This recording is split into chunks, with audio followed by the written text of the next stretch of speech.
Welcome to the Redvee TV Instant Reaction, supported by Chapel House Cars for the 2024 season, following St Helens' 20-6 victory here in the 6th round of the Challenge Cup at AMT Headingley this evening. Our defence is just great, isn't it? Yeah, I think the old saying goes true, that defence wins you championships and trophies and the like, and then attack by how much. We've thrown an intercept for him to score, and apart from that, just been solid enough throughout. That intercept from Johnny Lomax almost saved Leeds from an absolute thrashing, because after he threw that intercept on the left-hand side, he had two opportunities in the first half on the other side where if he'd not doubted himself after that and threw the ball to Benison, he'd have walked in for two, and the game would have been done and dusted by half-time. Understandable why he played a little bit safer after that. But how good are we in defence? I'm keep going back to the defence. Going back to Johnny, you can understand it. You've thrown an intercept. It's the weather keeps going between. It's absolutely hosing it down. Then it's just going to be wet, greasy conditions, and you can understand why he thinks, I'm not going to do that again. I'm going to play the percentages. I'm not going to throw a ball over the top that someone can potentially the right option, and as you say, in this weather. Well, he's vindicated because we win the game. I suppose that's one way of looking at it. He's vindicated because we've won the game. But saved Leeds from a thrashing. He has saved Leeds from a thrashing. Well, it wasn't really not a thrashing, because Leeds didn't look like breaching our try line all night with the ball in hand themselves. Right, let's go back to the start then. Lewis Dodd missing. Groin injury. Out for the night. Moses Mbye, fresh off the Redvee forum, gets a start in the team. I might sit on stage next time. Yeah, I'll sit on stage and I'll be playing next week. Yeah, why not? Let's take the credit for it. If we were playing Leeds, you'd be all right. Moses Mbye comes in the halves, and I thought was very, very composed. Yeah. Led us round really well in Lewis's absence, and for me was the right option to go in at 7, and potentially when everyone's fit, if Lewis isn't available, is he a backup half? I'd say yeah, and I get people saying move Benison to full back and bring like Ritson in on the wing and move Wellesby into the halves, but I don't think you want to change too much of that option. You don't want to keep moving players around for moving them around's sake. I think you need to keep your spine as settled as you can. So if you can just move one and you're bringing Moses off the bench and playing him 80 minutes at 7, then that's absolutely fine. I see that as the right option. You don't want to keep moving people around, because then you see in combinations where they don't know where the defenders are, like the mate next to him. If you're going to keep changing it, I don't think that's going to be good for us cohesively as a team. And, his kicking game was all right as well. A long kicking game, including one in the first half that was we barely got out of our own 30, and a real clearer that got down the field. Was it a perfect kicking game? Probably not, but you know what? He did the conditions well, and I think he's had a good night tonight. I think he's shown why we brought him into the club and why he's been training in the halves during the pre-season. You could see we'd learned from last week in the fact that Leeds weren't able to get off to that quick start that they did. I read a piece today from Matt Shaw where he talked about how our defence changed in the second half last week. That was again evident tonight, how we didn't go trying to rush out the line. We managed Leeds well, and I almost think if the game isn't chaotic, I think you take Brodie Croft out the game.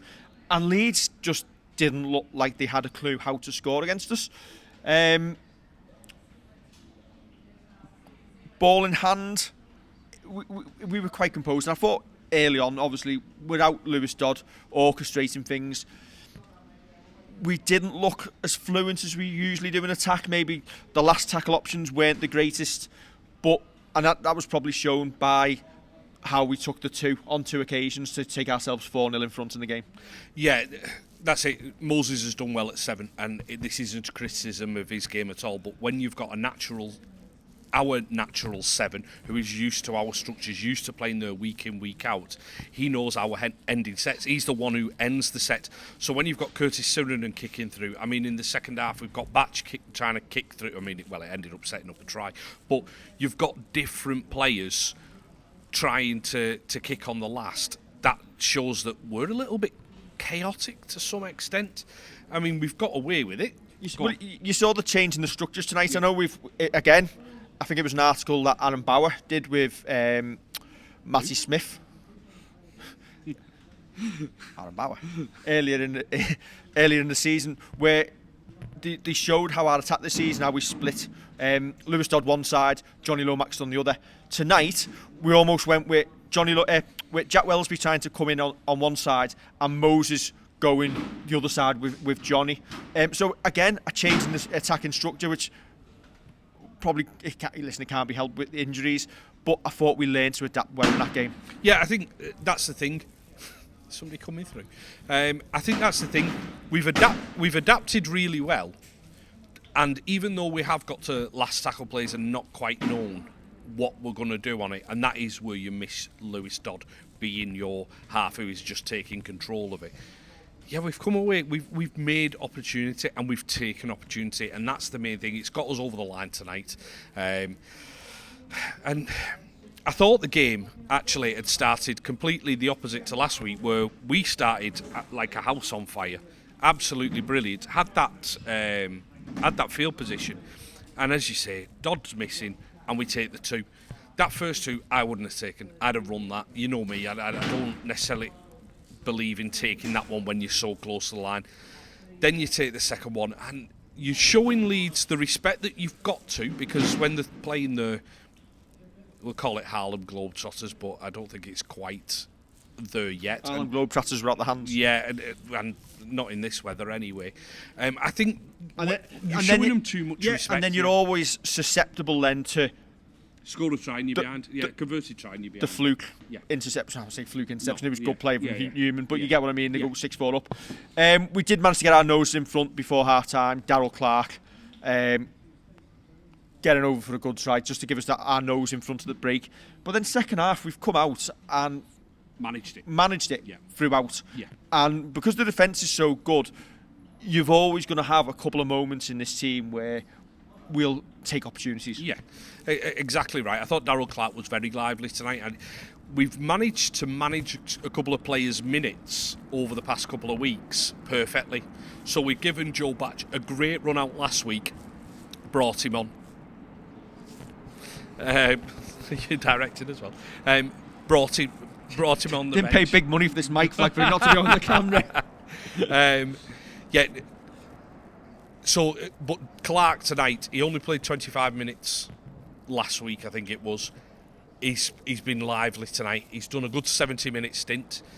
Managed to get himself sat down for 10, but we won't say too much about that yet. Do you know what? I like that. Well, he's got himself a little break without needing to be subbed.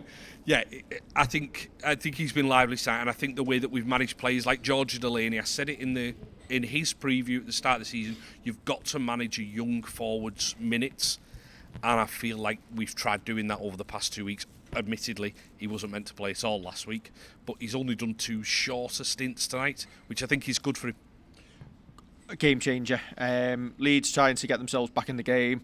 Little kick over the top. James Bentley goes onto it, knocks on. Wellesby tackles as he should do, and then Tom Holroyd decides that he's going to try and rough Jack Wellesby up to put him in the stand. So Darryl Clark comes in, defends his full-back, and makes sure that Holroyd joins the pitiful self-stand attendance. There's a wider problem with the Challenge Cup and attendances. We'll get onto that right at the end. We will get onto that right at the end. Yeah, listen, it's not been a greatly attended. It's you holding that up. I'm literally holding this down now. I'm doing that to get us in. I tell you what, he's a hard taskmaster. Not paying you for this. I know, exactly. Yeah, I mean that melee. I like the fact that Clark's gone in and we've tried defending our own. He's bought into it straight away, hasn't he? He already looks like a safe player. It feels like he's been here for absolutely ages. Right decision to give them both yellow. Yeah, definitely. Yeah. We called it before. Yeah. When we seen his head, they'll both sit down for 10 minutes for that, rightly so. Yeah. But then Leeds miss one of their pack more than we miss Darryl Clark off the field, because you then allow Moses to be able to go into 9 for 10 minutes and essentially we secure the win in that time. Yeah, because Jack Wellesby, as you say, can chime in. He can be the extra halfback. So you've then got Lomax and Wellesby really doing the half-back thing, and Moses is just orchestrating things from 9. Yeah, if it takes a big body off the field, compared to a hooker who you can replace because there's already one on the pitch, then yeah, it was.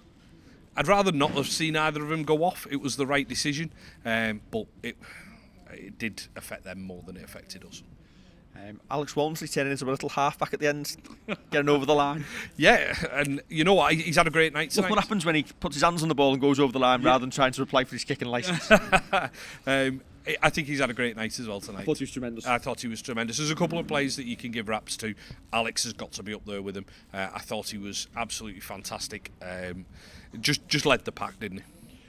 For everyone calling for T. Ritson to come into the team, John Bennison tonight got on the scoreboard, didn't put a foot wrong, and there was a try-saving moment in the second half where Brodie Croft kicks to the corner. It looks all the world that the Leeds winger is going to score, and John Bennison, like a magician, manages to get his hands on the ball and turn. Superb try-saving defence. Saints talk about the little 1%ers, don't they? Yeah. That's one of them. Yeah. He's fully deserving of that shirt. And equally on the other side, I've not been critical of Wonga Blake. I thought he's had a bit of a slow start. At the club, I thought he was much, much better tonight. Safe as houses in defence, under the high ball, carried it well. And listen, he's not going to get much in attack tonight with Sione playing as his centre, but much, much improved. Yeah, couple of players to go through there, but John Bennison is playing wonderful rugby. He's safe as houses under the high ball. As you say, there's them little moments where he's coming up with try savers, and he looks better for every week he's playing. He'll probably find himself unlucky to miss out next week if we get the whole back line back. Depends how long Tommy's out for, I suppose. I think he'll play. Yeah, he probably will do, but he's safe as houses. He's not the speedy winger that everybody wants, but he's doing his job, and he's doing his job very, very well. He does what he's asked to do. No fuss. Yeah. No fuss at all. You mentioned Wonga. I think especially second half, he just looked like he was in control of what he was doing. He looked like he was giving orders to Sione as well. When I think we'd scored, and he was trying to get Sione to either do something better or do something differently.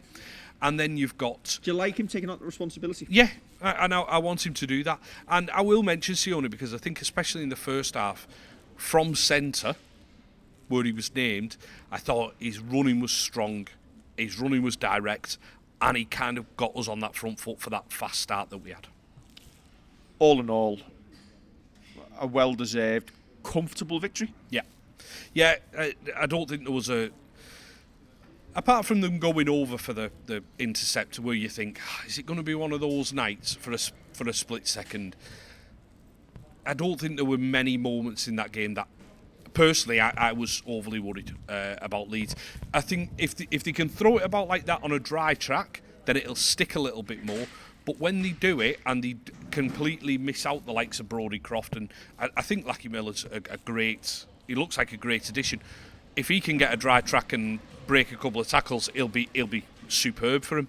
But I think they're missing something at the minute. Fans? Tonight, yep.